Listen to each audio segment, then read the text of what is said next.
Lep pozdrav vsem skupaj. Hvala lepa za udeležbo na tej novinarski konferenci. Čas je dragocen, zato smo se odločili, da pač danes stopimo pred slovensko javnost. Bolje je, da se kakšni ukrepi podvajajo oziroma da je sprejet kakšen ukrep preveč, tudi najavljen, kot pa premalo. Zdaj, ta epidemija z koronavirusom je Slovenija doletela v nesrečnem političnem času. Lahko bi bil še bolj nesrečen, če bi imeli predvolilno kampanjo. Ampak tudi ta vmesni čas, ko vlada, ki odhaja, opravlja tekoče posle, vlada, ki pa prihaja, pa še nima pristojnosti, je, bom rekel, izjemno zahteven. In ta situacija, ki jo zdaj imamo z epidemijo, je pravzaprav za tak čas daleč največji izziv, kot smo ga kadarkoli srečali v zgodovini samostojne Slovenije. Uspeli smo konec prejšnjega tedna vzpostaviti neko delovno kooperacijo z vlado, ki opravlja tekoče posle. In v tem tednu, ko se pač kandidati za novo vlado predstavljajo tudi v odborih, poteka seveda tudi, kolikor je mogoče na delovni ravni, sodelovanje pri poskusih, da se zajezi širjenje koronavirusa v Sloveniji. Tako smo nekatere ukrepe skupaj načrtovali v ponedeljek, ko je bila seja Sveta za nacionalno varnost. V torek je bil tudi delovni sestanek med nekaterimi ključnimi ministri, ki odhajajo, in ministri, ki prihajajo. Na srečo tudi nekaj takšnih, ki pač tudi ostajajo iz prejšnje garniture, tako da je vsaj ponekod tranzicija lažja. Tam je bilo tudi dogovorjeno, da bo ta koordinacija delovala pravzaprav na dnevni ravni v primeru, če bo to koordinacijo zahteval minister za zdravje. Včeraj je minister za zdravje takšno koordinacijo zahteval že dopoldan, vendar žal do nje ni prišlo. Če je prišlo, verjetno tudi te novinarske konference ne bi bilo, ker bi se vse odvijalo po enem tiru. Ampak včerajšnji dan je bil v veliki meri potem izgubljen, nekateri ukrepi, ki so bili dogovorjeni v ponedeljek, žal niso bili izvedeni. Mogoče kakšen tudi upravičeno, vendar pač teh razlogov ne poznamo. Vemo pa, da nekateri, ki niso bili, imajo lahko hude posledice. Časa pač zmanjkuje. Da se vidi tudi, kje je Slovenija v začetku spopada z koronavirusom, s to epidemijo, pač naredila največjo napako in vse to, kar zdaj počnemo v teh dneh, je v veliki meri tekma s časom, da se nadoknadi tisto, česar pač nismo naredili.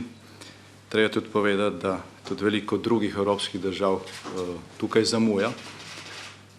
Je pa seveda dejstvo, da smo tisti, ki smo v neposredni bližini žarišča širjenja virusa v Evropi, se pravi Italija, še posebej izpostavljeni in so seveda zaradi tega lahko te zamude bistveno dražje pri nas kot kje drugje.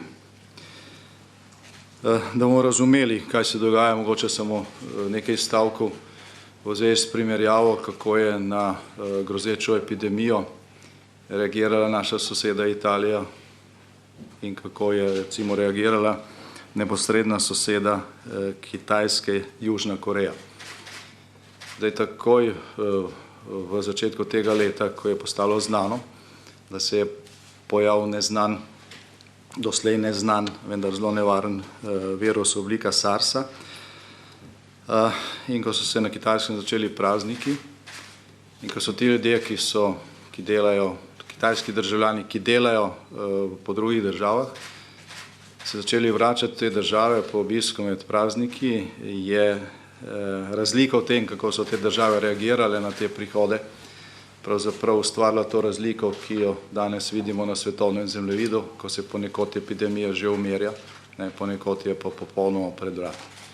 Južna Koreja, v katero je zagotovo prišlo več kitajskih državljanov nazaj po teh počitnicah kot v katerokoli evropsko državo recimo je za vse, ki so iz Kitajske prihajali, pač po novem letu uvedla strog nadzor, karanteno in obsežna testiranja. V Evropi države v glavnem tega niso storile, še posebej ne Italija. Na nekaterih podatkih je samo v deželi Lombardija več kot 100 000 kitajskih državljanov, pol od tega jih je bilo doma za kitajsko novo leto in to je po tem, kar je zaenkrat znano, očitno glavni izvor virusa v Evropi. Jaz mislim, da je morala tudi Slovenija takrat, ko je bilo znano, kaj se dogaja v Italiji, uvesti podobne ukrepe, kot jih je recimo izvajala Južna Koreja ali Japonska. In smo tukaj izgubili pač zelo, rekel, dragoceno priložnost za to, da se epidemija omeji oziroma da se širjenje virusa drži, kolikor je možno, pod kontrolo. Ampak kot že rečeno, to je zgodovina, razlagam je zgolj zaradi tega, da bomo razumeli, ali pa bolje razumeli nekatere ukrepe, ki jih bo nujno potrebno sprejeti danes, jutri, v prihodnjih dneh, ker smo pač na izteku časa. Prebral vam bom iz dopisa, ki smo ga dobili pred kako uro in pol iz Univerzitetnega kliničnega centra od infektologov z klinike za infekcijske bolezni in vročinska stanja v UKC Ljubljana. Podpisanih je 38 infektologov. Poziv oziroma drugi odstavek tega poziva, ki je naslovljen name in na gospoda Marjana Šarca. In tukaj infektologi, se pravi stroka, ki verjetno največ ve o tem, v Sloveniji pravi naslednje. Glede na hitro poslabševanje pandemije COVID-19 v svetu in tudi pri nas, smo infektologi klinike za infekcijske bolezni in vročinska stanja Univerzitetnega kliničnega centra Ljubljana na današnjem jutrnjem raportu enotno sklenili predlagati ministrskemu predsedniku Marjanu Šarcu in bodočemu ministrskemu predsedniku Janezu Janši, da je že danes, dne 12.3.2020, potrebno v največji možni meri zaustaviti javno življenje v Sloveniji. Poleg takojšnjega zaprtja vseh izobraževalnih ustanov, z mogoče delno izjemo vrtcev, muzejev, diskotek, nočnih klubov, kinodvoran, gledališč, koncertnih dvoran in drugih javnih ustanov, odsvetujemo tudi daljše zadrževanje v velikih nakupovalnih centrih in podobno. Predlagamo oster javni apel, naj se ljudje, kolikor je le možno, čim bolj zadržujejo doma. To še posebej velja za mladino, ki bo imela nenadoma veliko prostega časa za druženje. Velja tudi, na primer, za druženje v lokalnih diskotekah, tudi za športne dejavnosti v skupinah in podobno. Le s takimi odločnimi, jasnimi in vsesplošnimi ukrepi lahko preprečimo scenarij iz Italije, kjer so bili ti ukrepi dokazano bistveno prepozni. Zato menimo in ponovno poudarjamo, da je zgoraj navedene ukrepe potrebno pri nas nemudoma uvesti. Zdaj mi, ki sedimo za to mizo in ki smo podpisali koalicijsko pogodbo za preostanek tega mandata, se s tem pozivom strinjamo. Zato je potrebno odpoved vseh javnih prireditev. Zdaj, mi tukaj lahko zaenkrat samo apeliramo na tiste, ki morajo uradno izdati takšno uredbo, da je čim prej izdajo, kolikor je še niso. Pozivamo športne zveze, da tako, kot se to dogaja po praktično vseh celinah, odpovejo vsa tekmovanja, ker je kakršnikoli rizik, treninge in vse ostalo, ker se to bo možno nadoknaditi, ko bo epidemija mimo. Apeliramo na lastnike gostinskih objektov, da upoštevajo to stanje, da dajo v ospredje varnost ljudi in dragocenost človeškega življenja pred vsemi drugimi interesi. Zdaj, glede na to, da je, saj upam, že formalno razglašena epidemija, To omogoča izvedbo vseh teh ukrepov brez prevelike birokratske navlake in se pač prosimo odgovorne, da to tudi formalno izvedejo, ker pač izdajanje uredb zaenkrat še ni v naši moči.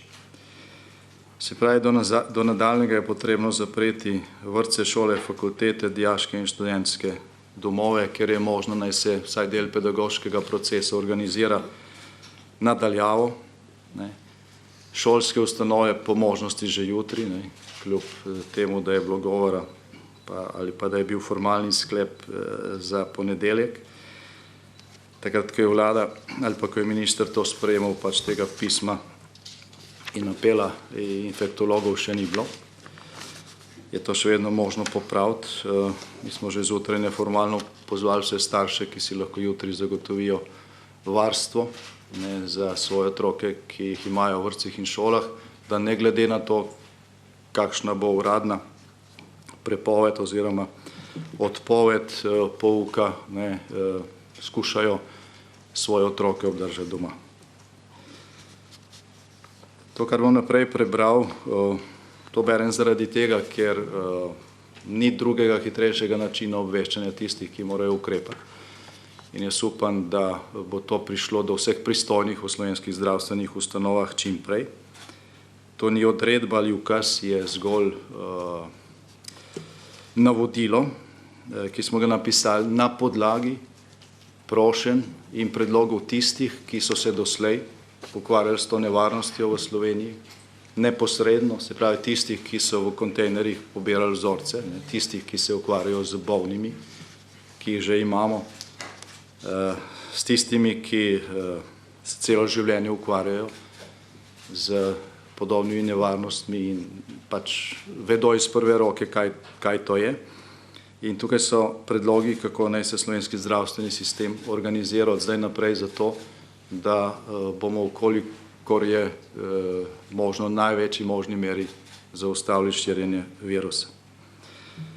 Vse zdravstvene ustanove se morajo nemudoma, dodatno, nekatere so se do neke mere že, reorganizirati tako, da bodo delale po principu pozitivni, negativni na virus, po teh dveh kategorijah. Zdravstveni delavci, ki bodo obravnavali obolele in delali na vstopnih točkah, ne smejo prihajati v stik z ostalo populacijo. Na primarni ravni zdravstva, se pravi zdravstveni domovi, se organizira ustanove na način, da se, grobo rečeno, ustanovijo 3 tipi delovišč. A, se pravi prvi tip, to je administracija, administrativna delovišča, v katera bolniki ne bodo imeli dostopa. To gre tukaj za pisanje receptov, za kronično terapijo, za pač bolniške staleže in ostale stvari, kjer ni nobene potrebe, da se prihaja v stik z drugimi. Tukaj lahko delajo tudi tisti v zdravstvenem sistemu, ki so bolj ranljivi, se pravi starejši, tudi takšni, če imajo kakšno kronično bolezen in tako naprej, kjer mora biti pač to delovišče v narekovajih izolirano. Potem drugi tip je delovišče za obravnavo vseh drugih bolezni in poškodb, ki jih mora zdravstveni sistem seveda tudi v tej situaciji obravnavati, ker gre za resno ogrožanje zdravja in življenja, ampak mora biti organizirano posebej, in potem seveda delovišča za obravnavo ljudi s sumom na okužbo s koronavirusom. Ločenost teh 3 segmentov v zdravstvenih institucijah je ključnega pomena za to, da se zmanjša terminalni efekt tega virusa, ki je toliko večji, koliko bolj prehaja na starejše in na ranljive skupine prebivalstva. Potrebno je tudi zmanjšati število vstopnih točk testiranja. Tukaj se da bistveno omejiti rizike.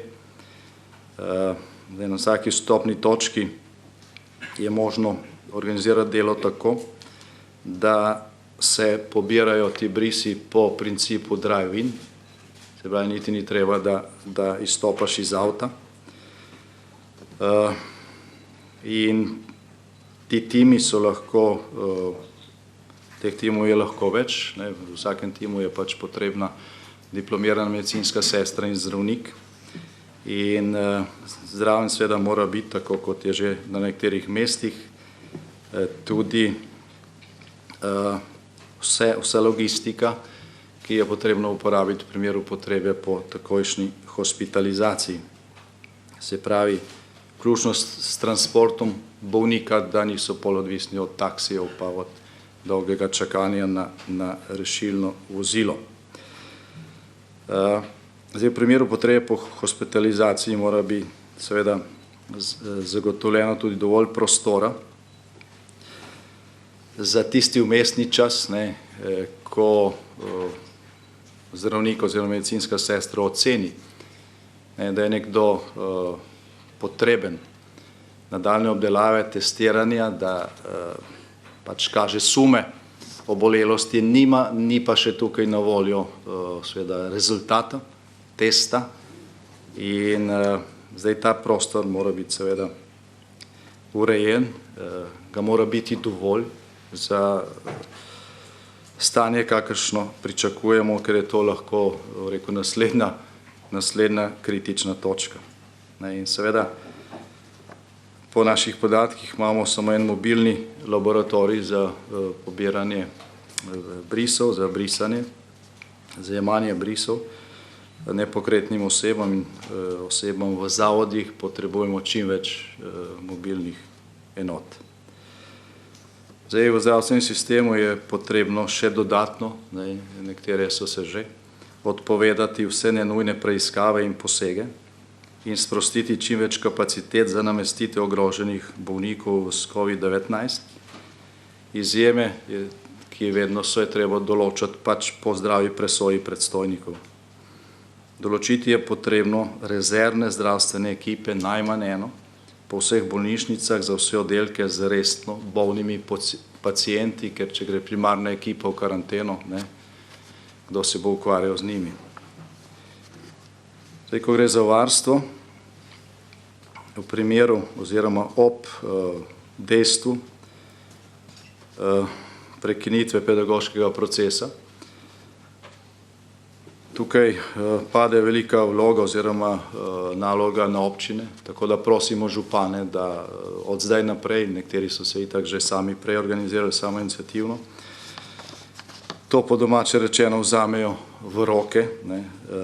Angažirati je potrebno sproščene pedagoške delavce, študente, dijake, ki bodo pač prosti, ko ne bo šol, če bodo zdravi, da se organizira varstvo otrok v tistih družinah, kjer boste pač oba starša delala izven doma, kjer ne bo možno zagotoviti varstva. Tukaj je treba čim prej izdelati tudi oziroma napisati jasno navodila glede vseh ukrepov, s katerimi se izogibamo okužbi. In seveda, kar se tiče varstva, je absolutna prioriteta zagotoviti in pomagati pri varstvu in tudi pri morebitnih drugih potrebah vsem tistim, ki so zaposleni v kritični infrastrukturi. To gre za zdravstvo, gre za energetiko, gre za oskrbo, gre za komunalo in gre za varnost. Brez ljudi, ki delajo na teh področjih, se te epidemije ne bo dalo obvladati. Velika večina ima otroke, mnogi v šolah, v vrtcih in tukaj je prioriteta, ko gre za zagotavljanje varstva, ker lahko si predstavljamo, kaj se zgodi, če recimo luči ugasnejo, potem tudi kapacitete, vse druge, nič ne pomaga, energija tukaj, rekel, izjemno pomembna. Zaposleni v elektrarnah, v dispečerskih centrih so tukaj enako pomembni kot tisti v zdravstvenem sistemu. Apeliramo na vse vodilne v organizacijah te tako imenovane kritične infrastrukture, da dosledno uvedejo, kolikor že niso, tudi vse higienske in ostale ukrepe za to, da se prepreči širjenje virusa. Apeliramo na vse delodajalce, da kolikor je možno organizirajo delo na daljavo. In se zahvaljujemo tistim, ki so to že naredili in ki so to svojo prakso tudi javno delili, ker je to pač dober zgled. In apeliramo na vse tiste, ki še vedno odločajo, kako bo ravnala javna uprava, da je javna uprava tukaj tudi primer dobrega zgleda in da kjer je le mogoče, da se organizira delo na daljavo oziroma od doma. Zdaj vse medije v državi, ki na nek način tudi spadate v kritično infrastrukturo, naprošamo, da ves čas ponavljate osnovna pravila, kako preprečujemo prenos okužbe. V obliki čim bolj pogostih objav na radijskih postajah, v obliki pasic na slovenskih TV programih. Naprošamo vas, da opozarjate stalno, da zbiranje ljudi oziroma da zbiranje skupin ljudi ni varno in da tudi ni odgovorno. Opozarjati, da naj ljudje starejši od 60 let ne vstopajo v zaprte prostore, kjer je ali je pa ravno kar že bila množica ljudi. In teh prostorov je ogromno, od javnih prevozov do restauracij in trgovskih centrov. Opozarjajte, da otroci lahko prenesejo okužbo starejšim in krhkim posameznikom in ni odveč stalno poudarjati, da ljudje zdravstvenega sistema v teh razmerah ne obremenjujejo, kolikor ne gre za dejansko nujne potrebe. In zdaj najpomembnejše, ne glede na to, kako učinkoviti bodo ti ukrepi, zdravstveni sistem, zmogljivosti slovenskega zdravstvenega sistema bodo v vsakem primeru, glede na to, kje smo že, na preizkušnji, zato bo oziroma mora biti, delno že je, naš napor usmerjen v to, da se zagotovijo dodatne kapacitete. Od tega bo v veliki meri odvisno, koliko bomo sposobni obvladati val, ki prihaja in ga delno tudi zaustaviti, tako da ne bo razporejen zgolj na kritični čas. O tem bo verjetno nekaj več povedal tudi prihodnji minister za obrambo. Tukaj potrebujemo kapacitete dveh vrst. Prva vrsta so kapacitete, v katerih bo možno nadomestiti dodatne postelje z vso opremo za kritično bolne. In potem potrebujemo tudi kapacitete, v katere bo možno nadomestiti tiste, ki bodo oboleli, ne bodo pa kritični bolni, bodo pa prenašalci virusa, pa doma nimajo možnosti za resno izolacijo. Tukaj pride v poštev vojaški objekti, mogoče kak zdravstveni objekt, ki ni uporabljen, hoteli, dijaški domovi. Če bo potrebno, se bo vse to uporabilo in apeliramo naprej na tiste, ki so kakorkoli povezani z lastništvom ali z dejavnostjo, ki se upravlja v teh objektih, da so tukaj razumevajoči. Zagotoviti je potrebno zdravstveno osebje za dodatne namestitvene objekte in to iz ekip, ki se zdaj sproščajo po uredbi, ki jo minister za zdravje že podpisal, iz programov, predvsem preventivnih programov po zdravstvenih domovih in bolnišnicah, kjer pač to zdaj ni prioriteta. Za dodatno logistiko, tudi za varovanje in za oskrbo bo poskrbela civilna zaščita. Slovenci imamo v domovih za starejše, ki ga sicer premalo, okrog 20.000 naših sorodnikov, rojakov in to so poleg bolnišnic daleč najbolj izpostavljene točke. In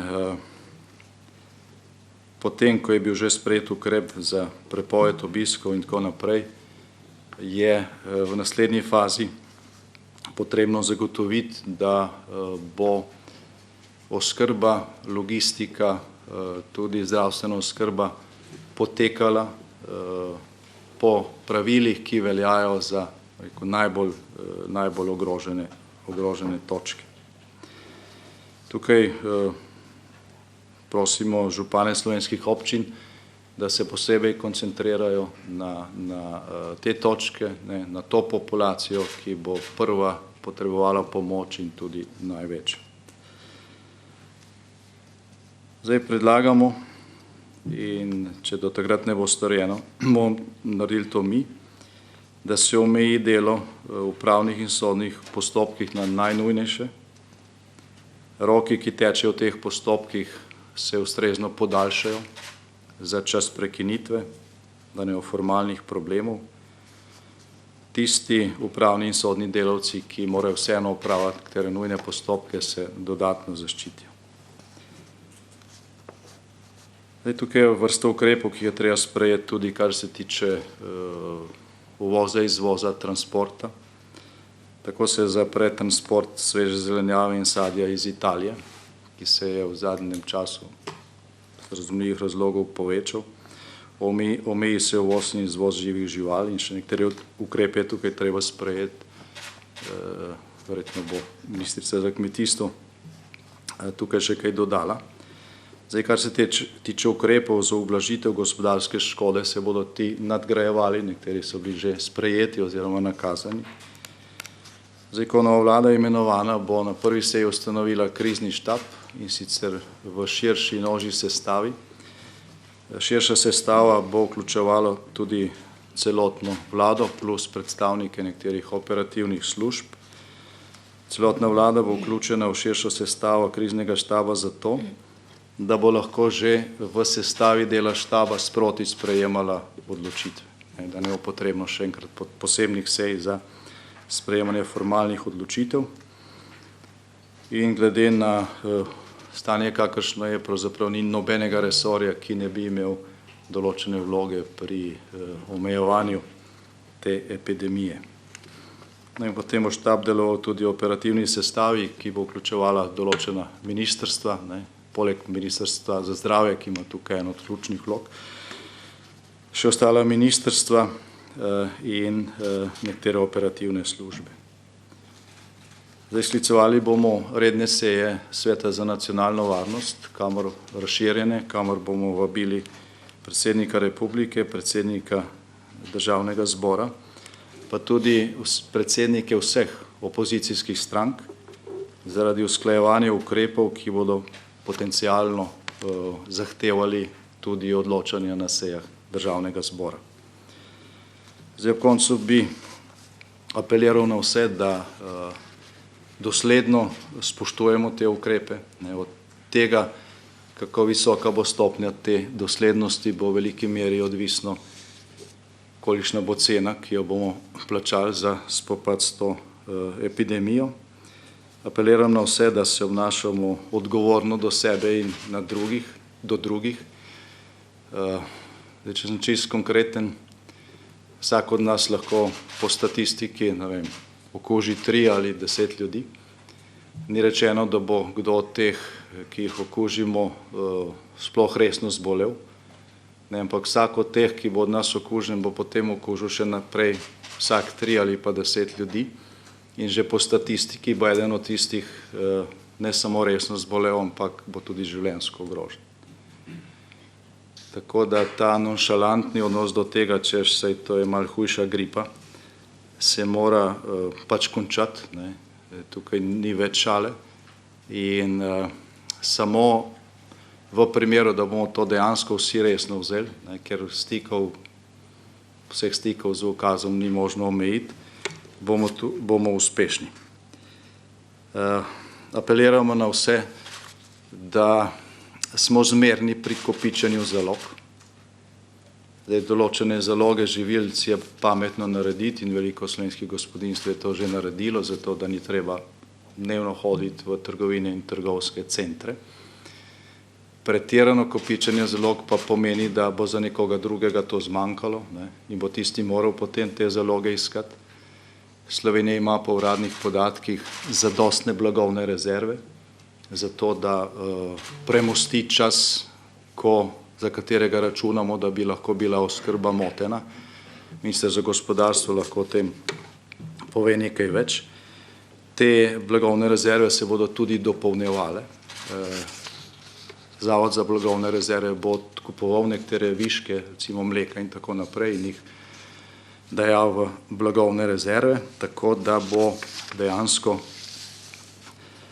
za najnujnejše poskrbljeno tudi, če bo oskrba motena več tednov ali celo, bog ne daj, več mesecev.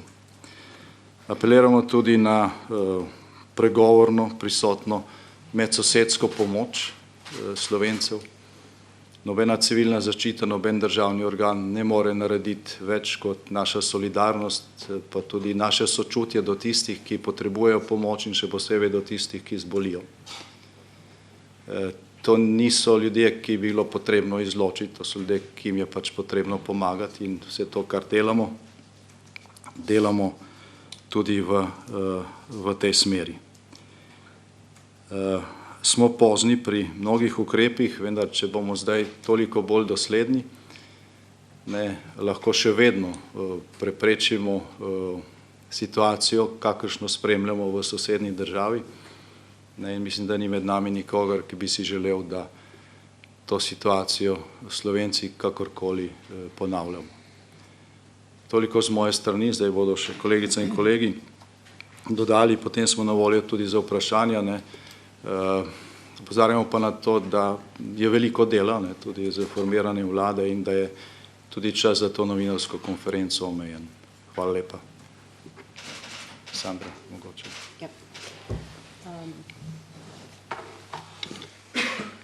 Lep pozdrav tudi v imenu Ministrstva za kmetijstvo, gozdarstvo in prehrano, kjer se v zadnjih dneh zelo intenzivno ukvarjamo in budno spremljamo situacijo, ki se dogaja v povezavi z širjenjem koronavirusa, in predvsem nas zanimata dva vidika. Osredotočamo se na to, da bo preskrba z hrano seveda v Sloveniji čim bolj nemotena, in seveda pozorno spremljamo tudi situacijo, ki nastaja pri določenih izpadih v smislu dobaviteljstva znotraj agroživilskih verig oziroma verig preskrbe s hrano. V odnosu do teh vprašanj seveda pripravljamo tudi ukrepe, s katerimi zagotavljamo nemoteno preskrbo in predvsem s katerimi obravnavamo tiste problematične segmente, ki se v tem trenutku že kažejo in so povezani predvsem z nezmožnostjo izvoza blaga na italijanski trg. Prva takšna težava se je pojavila na področju izvoza mleka. Govorimo o količini približno 160 tisoč litrov mleka na dnevnem nivoju, in seveda potekajo dogovori, da se v čim večji možni meri to mleko opraši oziroma spremeni v mleko v prahu in da se z njim poveča blagovne rezerve. Prav tako potekajo dogovori, da se večajo blagovne rezerve tudi na področju preskrbe z mesom. Oskrba z sadjem in zelenjavo je prav tako v tem trenutku delno že motena, saj približno 35 do 40% te preskrbe zagotavljamo z uvozom iz italijanskega trga. Zato tukaj predlagamo, da se zaradi epidemioloških razlogov omeji ta transport sveže zelenjave in sadja iz rizičnih držav, saj gre tudi v tem primerih za visoko rizične produkte in ti lahko služijo kot nenadzorovan vektor prenosa kužnine vsa slovenska gospodinstva. Zato na tem mestu pozivamo državljanke in državljane, da se osredotočajo z vidika varnosti predvsem na kupovanje slovenskih pridelkov, ne samo z vidika varnosti, marveč tudi z vidika podpore seveda slovenskim pridelovalcem, katerih pretok blaga v druge države je v tem trenutku prav tako postal moten. Predlagamo tudi, da se v Sloveniji uvedejo posebni ukrepi, ki odstopajo od načel prostega pretoka blaga in storitev znotraj EU, ki veljajo seveda v normalnih razmerah, in predvsem se zavzemamo za to, komuniciramo tudi z pripravljalci zakonodaje, da se pristopi k pripravi ukrepov za omejitev meddržavnega transporta na področju živih živali, svežega sadja, zelenjave, krušnih žit in krme za živali ter krompirja.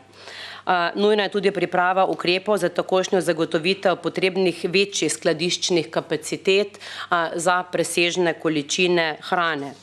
Vkolikor bo prihajalo in prve motnje so že zaznane tudi v segmentu prevoza oziroma transporta živih živali, smo znotraj uprave za veterinarstvo, varno hrano in pa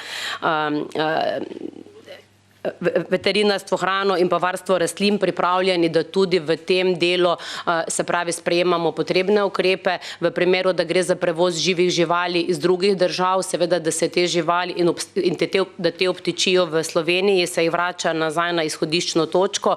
Vkolikor gre za motnje v prevozu živali, ki so slovenskega izvora, bomo seveda poskrbeli za primerne pogoje in pa seveda v tem pogledu tudi za dobrobit tistih živali, ki obtičijo nekje na poti.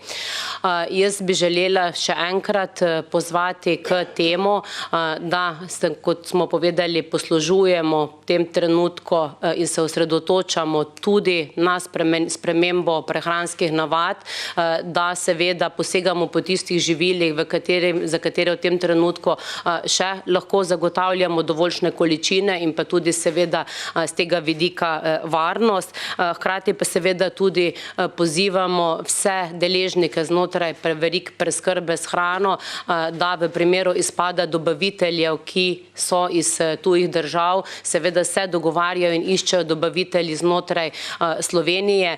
Mi na ministrstvu bomo pa seveda z različnimi možnimi ukrepi poskušali te aktivnosti tudi podpirati. Zaenkrat pa bi želela povedati, da večjih motenj pri preskrbi za prehrano v Sloveniji v tem trenutku še nimamo, torej zagotavlja se dovoljšna količina v bistvu vseh vrst živil. Situacijo bomo pa seveda nadalje budno spremljali in tudi že iščemo oziroma pripravljamo strategije v primeru, da bi na kakršenkoli način prišlo do izpada na področju preskrbe za kakšno od kategorij živil.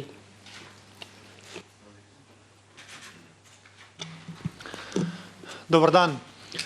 Morda se v tem trenutku številni državljani sprašujejo, zakaj so potrebni tako odločni ukrepi. Številne analize, ki smo jih v tem trenutku pridobili strani Kitajske, pa Južne Koreje, Singapurja, Tajvana, Italije in drugih evropskih držav, kažejo enostavno na to, da polovičarski ukrepi ne prijemajo in da ne zajezijo širjenja virusa naprej. Tukaj gre za vprašanje življenj, ker če ne zaustavimo širjenje tega virusa, potem bodo zmogljivosti slovenskega zdravstva enostavno presežene in od tu dalje je pač žal vprašanje, koliko življenj bomo lahko rešili. To je ključni razlog, zakaj so potrebni takšni ukrepi. V ponedeljek smo imeli sestanek bodoči ministri in aktualni ministri in takrat je bilo dogovorjeno, da v tem tranzicijskem času uredimo vse potrebno, da sodelovanje poteka dobro, da medsebojno sodelujemo. Zato sem danes že obiskal Ministrstvo za obrambo in se sestal s poveljnikom civilne zaščite. Povedal me je, da je na operativni ravni poveljstvo civilne zaščite že oblikovano, da bo to poveljstvo imelo več različnih oddelkov oziroma enot, recimo eno bo skrbelo za logistiko, drugo za načrtovanje, tretjo za normativno odzivanje in četrto za finance. Kar se tiče logistike, naj povem, da bo sistem zaščite in reševanja delal vse, da dobimo kjerkoli na trgu lahko dobimo ustrezna zaščitna sredstva. Danes smo po diplomatski poti dobili tudi spodbudo strani Kitajske, da je pripravljena pomagati z zaščitnimi sredstvi. Zato je danes po diplomatski poti že bilo sporočeno, da bo Slovenija Kitajsko zaprosila za pomoč. Prav tako je sistem zaščite in reševanja tudi že pripravil spisek konkretnih stvari, za katere Slovenija zaproša. Tukaj je predvsem pomembna zaščitna oprema in pa prenosni respiratorji. Ena izmed stvari, kjer se bo sistem Ministrstva za obrambo zelo poglobil, je tudi oskrba prebivalstva v primeru karanten. Tukaj ima že danes poveljnik civilne zaščite sestanek z občinami, nevladnimi organizacijami in pa tudi gasilskimi društvi, da se bo zagotovila ustrezna logistika v primeru karanten, da bo prebivalstvo zlasti najranljivejši ustrezno oskrbljeni. Prav tako bomo drugače uredili prevoz vzorcev. Danes te vzorce prevažajo taksisti, po novem jih bodo prevažala poveljniška vozila gasilcev. Kar se tiče dodatnih kapacitet postelj za zdravstvene potrebe. Naj povem, da Role 2, ki je trenutno postavljen v Mariboru, ima kapaciteto 25 postelj in da jo lahko v 48 urah prestavimo na kakršnokoli drugo lokacijo. Prav tako je v blagovnih rezervah na voljo mobilna stacionarna enota, ki jo lahko v tudi tam okrog 60 urah postavijo na katerikoli lokaciji in vsebuje, ima na razpolago 120 postelj. Torej s tema dvema mobilnima enotama lahko za slovensko zdravstvo zagotovimo 145 dodatnih postelj. Hkrati sem že zaprosil poveljnika civilne zaščite, da kontaktira Slovensko vojsko, da bi na razpolago dali eno izmed slovenskih vojašnic za potrebe dodatnih kapacitet. V tem trenutku tečejo pogovori, jutri do 10. ure bo znano, katera vojašnica je najprimernejša, da bi jo izpraznili za dodatne postelje in da je zraven še dovolj razpoložljivega prostora, da lahko dodatno vzpostavimo te mobilne enote. Na takšen način lahko zagotovimo približno okrog 300 dodatnih postelj za prihodnje dni, če se bodo potrebe v slovenskem zdravstvu bistveno povečane. Hvala lepa. Ja, lep pozdrav tudi z moje strani. Na Ministrstvu za gospodarstvo smo prvo komunikacijo zaradi posledic koronavirusa v gospodarstvu z gospodarstveniki naredili 24. februarja. Evidentirali težave takrat predvsem v turizmu, agencijah, igralništvu in pa že takrat so se nakazovale težave v logistiki, nabavno-prodajnih tokovih. Situacija se je zaostrila do te mere, da smo v ponedeljek 9. marca sklicali Svet za stabilno in konkurenčno poslovno okolje, na katerem smo predstavili 7 ukrepov, za katere smatramo, da jih je nujno potrebno izvesti takoj, če hočemo pomagati gospodarstvu. Treba je vzeti v ozir dejstvo, da je Slovenija izvozno orientirana, da 85% vsega, kar naredimo, izvozimo, in da je za nas življenjskega pomena, da blagovni tokovi ostanejo odprti. Ob tem, da pa moramo zagotoviti kontrolo ljudi, ki pri tem procesu sodelujejo. Ključni moment in pa trud na Ministrstvu za gospodarstvo gre v smeri, da omogočimo podjetjem, da obdržijo delovna mesta. Naučili smo se v krizi leta 2008, da bi lahko rešili marsikatero podjetje, če bi reagirali pravočasno. Zato smo pripravili teh 7 ukrepov in drugi ukrep, ki je ključen za ta podjetja, je zagotavljanje likvidnosti. Če na hitro preletim, te ukrepe so to. Interventni zakon, ki je bil danes sprejet na vladi z 40% refundacije osebnih dohodkov. Nismo v tem zakonu dosti dobro rešili vprašanje SP-jev in pa nekaterih malih podjetij, tam že lažje. Zato ta problem ostaja odprt in ga bomo rešili v okviru zakona, ki ga bomo pripravili na Ministrstvu za gospodarstvo. Drugi ukrep so kreditne linije SID banke, Slovenskega podjetniškega sklada in pa Slovenskega regionalnega razvojnega sklada iz Ribnice. Na SID banki smo iz ministrstva intervenirali z dodatnimi 200 milijoni, ob tem, da SID banka lahko in bo komercialne kredite bank slovenskemu gospodarstvu poskušala olajšati v vrednosti 600 milijonov evrov. Za mala in srednja podjetja imamo ukrepe Slovenskega podjetniškega sklada, ki bodo aktivni ali pa, bom rekel, začeli dostopni za podjetja po 20. marcu. Gre za 115 milijonov evrov v 3 smereh: krediti, garancije za kredite in pa vavčeri za malih vrednosti. To pomeni do 10 tisoč evrov. Govorimo o malih podjetjih, 2, 3, 4, 5 zaposlenih. To so pa nepovratna sredstva. In tretji ukrep pri likvidnosti je ukrep regionalnega sklada iz Ribnice, ker bo možno nekatere kredite dražje zamenjati za cenejše. Pomoč na področju internacionalizacije strani Spirita bomo podjetjem, ki so utrpeli izgube zdaj zaradi odpovedi gospodarskih dogodkov v Evropi in svetu, nadomeščali te stroške. Na ministrstvu imamo za podjetje v težavah na razpolago 6 milijonov evrov, dodatno v dogovoru z ministrstvom za finance pa še ob sprostitvi rezerv dodatnih 20 milijonov. Delo od doma in primeri karantene bodo v nadaljevanju tudi rešeni in pa delamo na predlogu odloka plačil davčnih obveznosti, ki se lahko odloži za 24 mesecev oziroma plačajo v 24 različnih mesečnih obrokih. Na koncu, da se dotaknem še turizma, ki je prvi utrpel škodo, jo je do zdaj tudi največ utrpel. Tukaj enako kot pri ostalem gospodarstvu nadomeščamo stroške podjetjem za izgubljene sejemske in gospodarske aktivnosti v Evropi in svetu.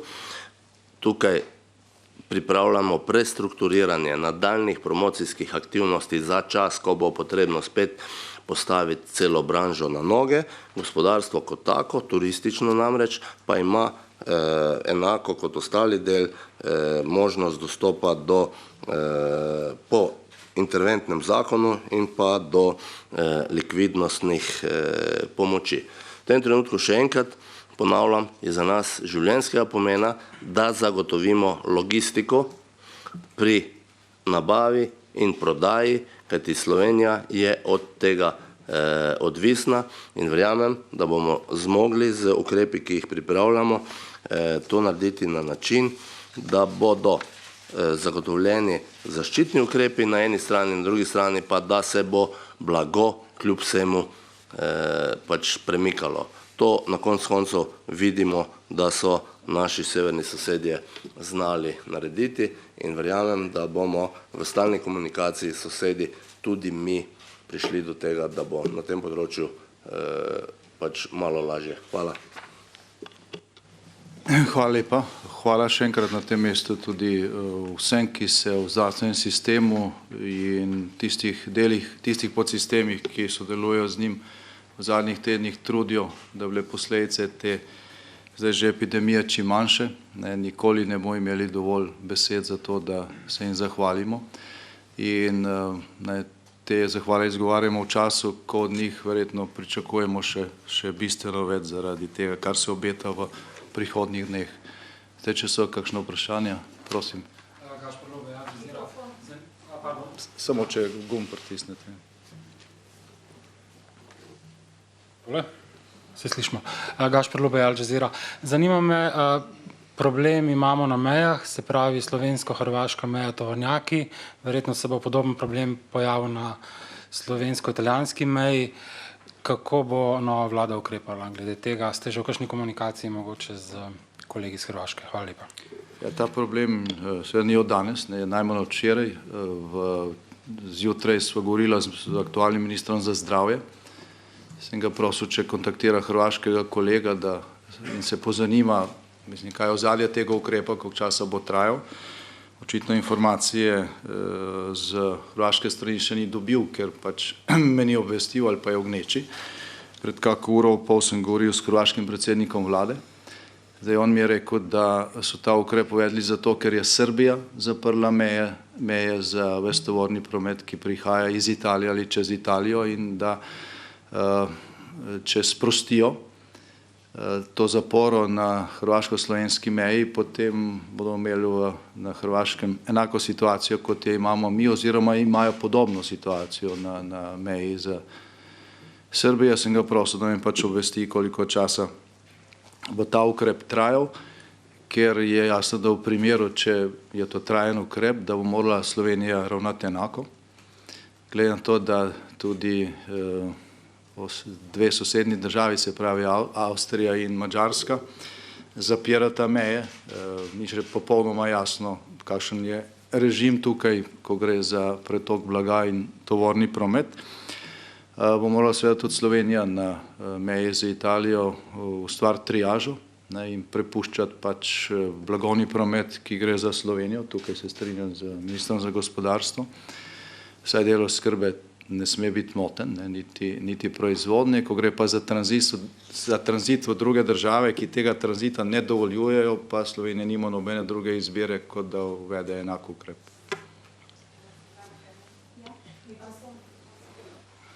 Ja, se slišimo? Susana Berman, Pop TV. Gospod Janša, če smo že ravno pri mejah, bom najprej začela s tem. Zanima me vaše mnenje glede zdajšnjega ukrepa, ki je bil včeraj ob 18. uri sprejet na meji z Italijo. Gre za delno zaprtje meje, čeprav vlada ne govori o zaprtju, ampak vsi vemo, da gre za delno zaprtje meje, pri čemer me zanima, ali nameravate nekoliko bolj zaostriti ta ukrep, zlasti kar se tiče Slovencev, ki lahko mirno prehajajo mejo, torej Slovenija v Italijo in obratno, zlasti tisti, ki morda celo tudi delajo v Italiji, torej na teh ogroženih območjih. To je prvo vprašanje. Drugo vprašanje. Aktualna odredba glede zaprtja šol menda velja samo do 29. marca. Ali menite, da je ta datum realen, ali utegnejo biti vzgojno-izobraževalne ustanove na koncu bistveno dlje časa zaprte? In pa pogrešamo bodočega ministra za zdravje, gospoda Gantarja, kot mi je znano, ima jutri zaslišanje.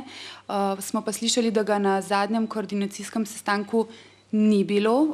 Ministrstvo za zdravje pa seveda bo, kot ste dejali, vključeno v ožjo sestavo kriznega štaba. Torej me zanima, ali je bodoči minister za zdravje pripravljen, torej skoordiniran, dovolj informiran, da prevzame to naporno nalogo. Hvala. Ja, glede te situacije na meji, zdaj ta ukrep je bil diskutiran že v ponedeljek na seji Sveta za nacionalno varnost in tudi kasneje v nekoliko drugačni obliki na tem koordinacijskem sestanku. Zdaj, kako točno se izvaja in tako naprej, moram reči, da v tem trenutku ne vem natančno, bomo to analizirali, v vsakem primeru se bo ta ukrep nadgrajeval.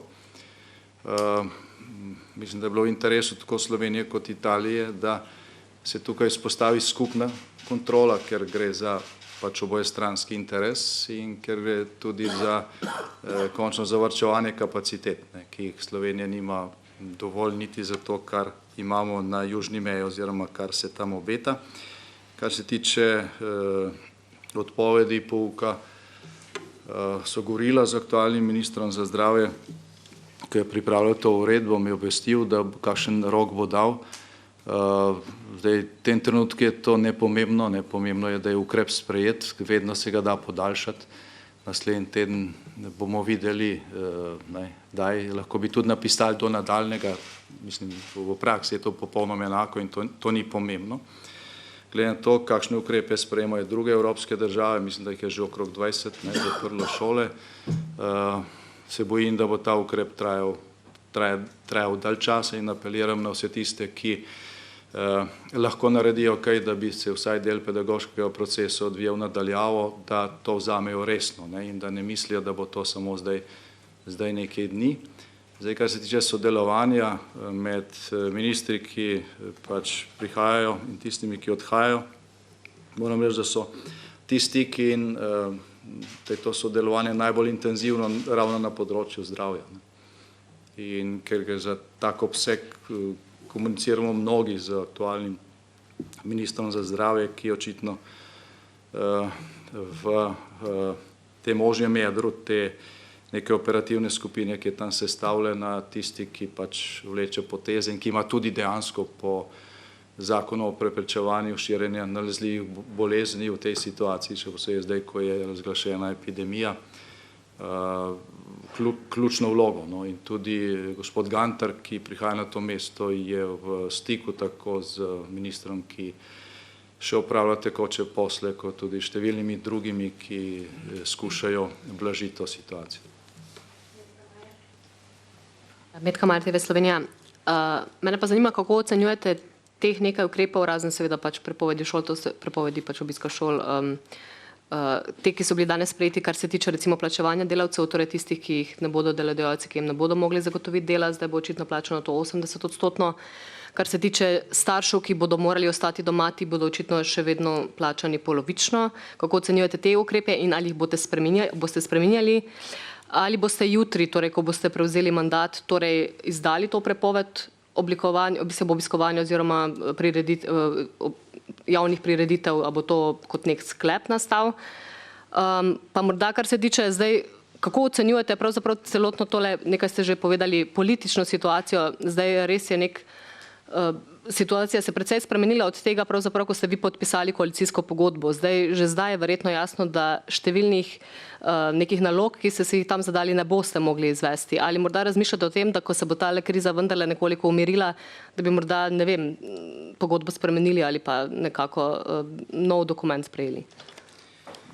Glejte, na kratko, kar se tiče ukrepov, ki so bili danes sprejeti in ali pa se sprejemajo, pač pozdravljamo vse ukrepe, ki gredo v smer, o kateri smo prej govorili. Zdaj, konkretno o posamičnih procentih težko govorim, ker pač ni bilo časa, da bi se vsakim posebej ukvarjal, kolikor bo potrebno kak ukrep nadgraditi, ga bomo pač nadgradili. To ni noben problem.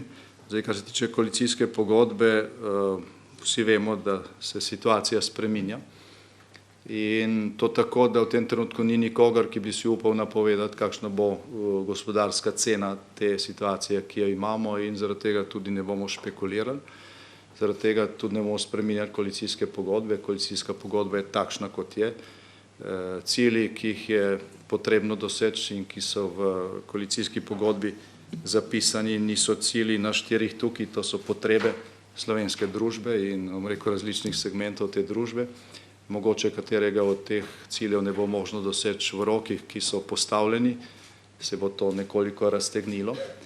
Je pa seveda jasno, da te finančno oziroma finančno-gospodarskih posledic epidemije ne bo možno sanirati znotraj običajnih fiskalnih okvirov, kakšni so zastavljeni z proračunoma, ki sta bila sprejeta in ki imata poleg tega mimogrede, kot je včeraj povedal kandidat za prihodnjega ministra za finance, že v tej obliki nekaj lukenj. Včeraj so bila z gospodom Šircljem na fiskalnem svetu, kjer smo se pogovarjali o tej situaciji in kaj pomeni v tej situaciji 12. člen zakona o fiskalnem pravilu. In smo soglašali v zvezi z interpretacijo tega člena, ki dopušča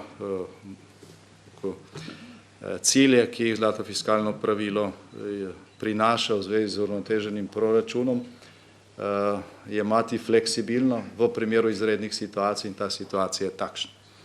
Zdaj, določena rahljanja teh pravil bodo v vsakem primeru, kot je bil zaključek zadnjega korespondenčnega oziroma videokonferenčnega vrha Evropske unije, tudi bo enako obravnavano tudi v Bruslju, ki je del tistih, ki odločajo pač o teh pravilih v razmerah skupnega trga ali pa pač Evropske monetarne unije, katere del je tudi Slovenija.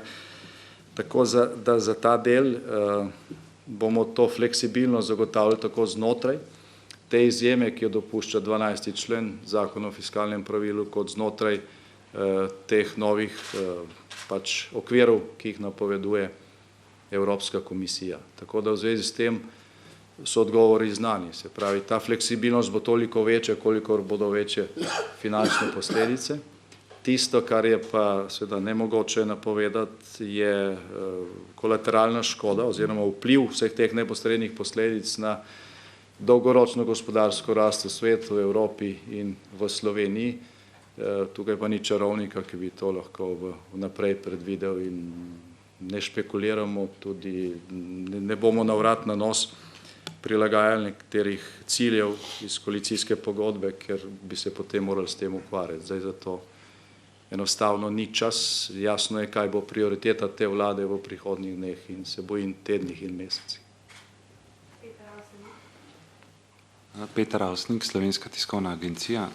Mene samo zanima čisto logistično, če je že kaj znana časovnica prevzema poslov v opoziciji, zdaj že nekako napovedujejo, da se bodo odpovedali dolgi razpravi. Me zanima, kako bodo stranke koalicije ravnali in če je pričakovati recimo prvo sejo vlade že jutri po noči, pa kaj bo potem prva naloga v soboto. Hvala. Torej, prva seja vlade bo v pravzaprav najkrajšem možnem racionalnem času po imenovanju vlade in prva točka te seje vlade bodo ukrepi, o katerih smo prej govorili.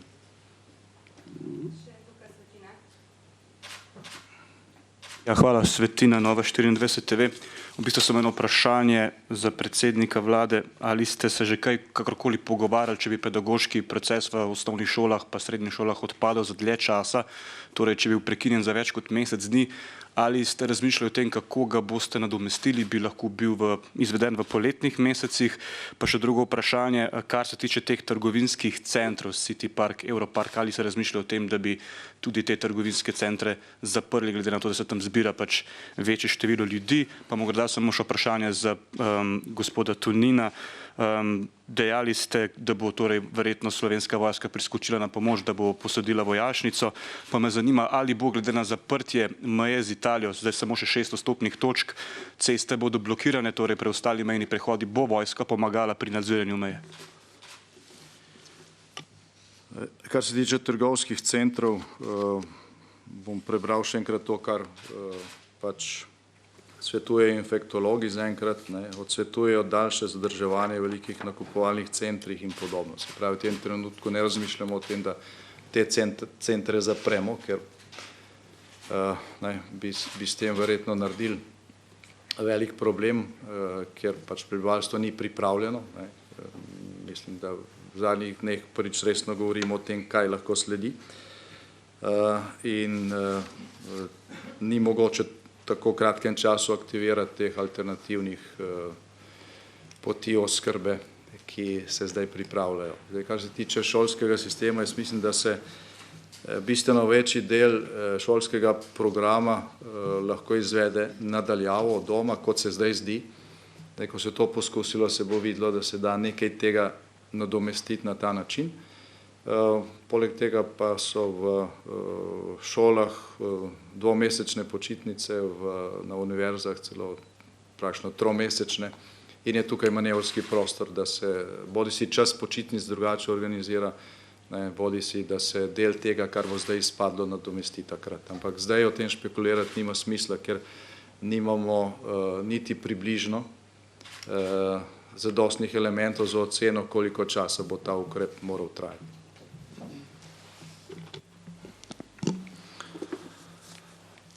Vojska bo seveda pomagala vsem državnim organom tam, kjer bo to potreba in za kjer obstaja tudi zakonska podlaga. To je zelo pomembno in v prvi fazi bo pomoč vojske predvsem na področju logistike.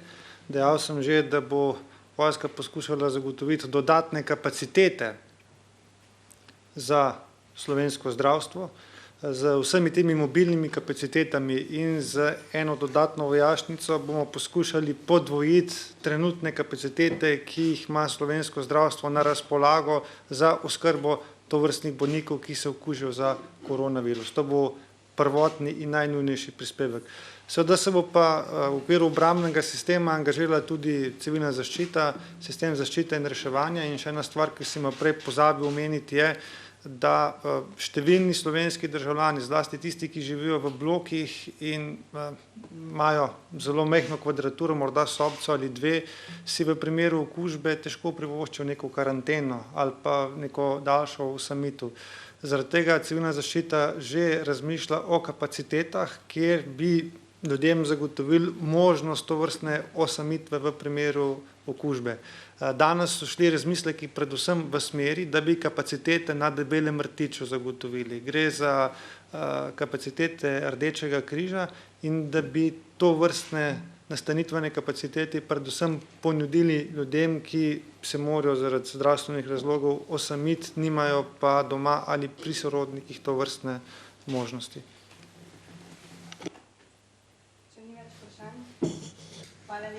Ne, še eno je, ampak je zadnje, prosim. Sicer precej specifično vprašanje, ampak ali morda veste, o tem še ni bilo kaj dosti danes povedano, kaj bo pravzaprav z učitelji? Ali učitelji bodo zdaj doma, veliko ljudi je seveda v tem sistemu, ali bodo doma, ali bodo nekateri morali tudi v službo in kako bodo učitelji zdaj v tem primeru pravzaprav plačani? Zagotovo bo za plačilo poskrbljeno. Tudi dela bo dovolj za vse v smislu varstva, oskrbe, predvsem pa tega, kar sem prej dejal. Prav vsaka šola, tudi brez tega, da dobi kakšno navodilo od ministrstva, se mora resno ukvarjati s tem, kako organizirati pouk nadaljavo ali pa vsaj del pedagoškega procesa nadaljavo. V zvezi s tem bi apeliral na vse, da so bolj samoiniciativni, ne govorim tukaj samo o šolnikih, govorim o lokalnih skupnostih, o županih, o direktorjih podjetij v kritični infrastrukturi in kjerkoli drugje, da sami razmišljajo, kaj bi bilo potrebno storiti v smeri, da zajezimo nevarnost širjenja te epidemije. Opozarjam na to, da slovenska ustava omogoča, da narediš vse, kar ni izrecno prepovedano, se pravi, manevrski prostor velik in tukaj ga je potrebno izkoristiti. Ne čakati na navodila, ker prej se kakšna uredba napiše ali pa zakon sprejme, tudi če gre vse po hitrem postopku, to vse nekaj časa traja. Zdrava pamet mora vse to prehiteti. Hvala za udeležbo, ostanite zdravi.